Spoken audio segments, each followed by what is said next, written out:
Brought to you by V-Guard, co-powered by Sensodyne and Vimal. పలుకులలో కేసరి. Associate sponsor UltraTech cement.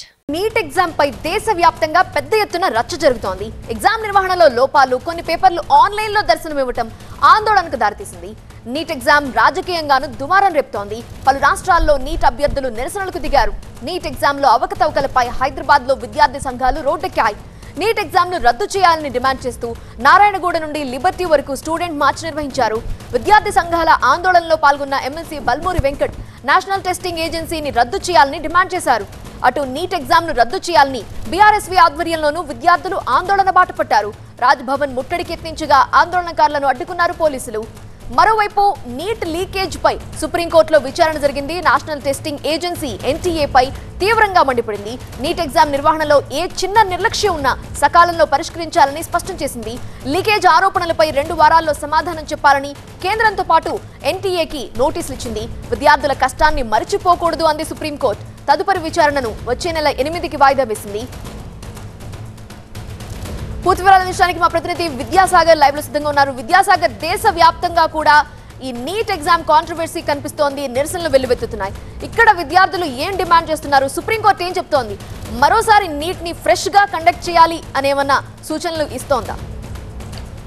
లక్షలాది మంది విద్యార్థులు మెడికల్ ఎంట్రన్స్ కోసం రాసినటువంటి నీట్ ఎగ్జామ్లో అవకతవకలు ఇప్పుడు దేశవ్యాప్తంగా కూడా చర్చనీయాంశంగా మారాయి. ముఖ్యంగా ఎందుకంటే 23 లక్షల మంది రాసినటువంటి ఈ ఎగ్జామ్ సంబంధించి పలు చోట్ల పేపర్ లీకేజీ కావచ్చు, అదేవిధంగా ఒకేసారి 67 మందికి టాప్ ర్యాంకులు రావడం కావచ్చు, ఇవన్నీ కూడా పెద్ద ఎత్తున చర్చకు దారి చేసిన నేపథ్యంలో ఒకవైపు న్యాయస్థానంలో విచారణ కొనసాగుతుంది, మరోవైపు దేశవ్యాప్తంగా అన్ని రాష్ట్రాల్లో కూడా విద్యార్థి సంఘాలు కావచ్చు, రాజకీయ పక్షాలు కావచ్చు పెద్ద ఎత్తున నిరసనలు చేస్తున్నటువంటి పరిస్థితి ప్రస్తుతం కనిపిస్తూ ఉంది. ముఖ్యంగా నీట్ ఎగ్జామ్కి సంబంధించి ఇప్పటికే ఎన్టీఏ ఏదైతే నేషనల్ టెస్టింగ్ ఏజెన్సీ ఈ పరీక్ష నిర్వహించిందో దానికి సంబంధించి కొన్ని చోట్ల విద్యార్థులు ఆలస్యంగా వాళ్ళకి పేపర్ ఇవ్వడంతో వారికి గ్రేస్ మార్కులు కలపడము, దాన్ని న్యాయస్థానంలో వెనక్కి తీసుకున్నట్లుగా చెప్పినట్టుగా కూడా గత విచారణలో చెప్పిన నేపథ్యంలో ప్రస్తుతం ఈ రోజు జరిగినటువంటి సుప్రీంకోర్టు విచారణ కనుక పరిగణలోకి తీసుకుంటే డెఫినెట్గా విద్యార్థులకు సంబంధించి ఎన్టీఏ ఏదైతే పరీక్ష నిర్వహణలో కానీ ఫలితాల వెల్లడిలో కానీ 0.001% నిర్లక్ష్యం జరిగిందని భావించినా సరే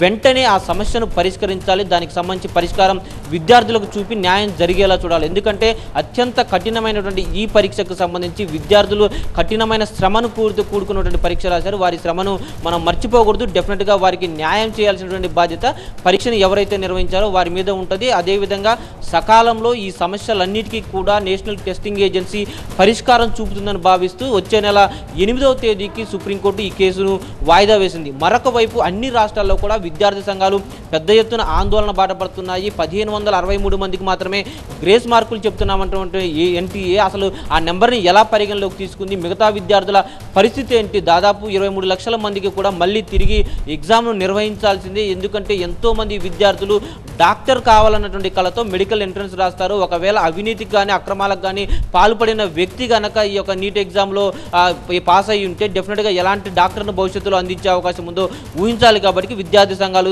హైదరాబాద్లో కావచ్చు మిగతా అన్ని రాష్ట్రాల్లో కూడా పెద్ద ఎత్తున ఆందోళన చేపట్టాయి. ఎన్టీఏని రద్దు చేయాలి, సిట్టింగ్ జడ్జితో ఒక కమిషన్ ఏర్పాటు చేసి విచారణ కూడా జరపాలంటూ కోరుతూ ఉన్నాయి. Right Vidyasagar. Brought to you by V-Guard, co-powered by Sensodyne and Vimal. పలుకులలో కేసరి. Associate sponsor UltraTech cement.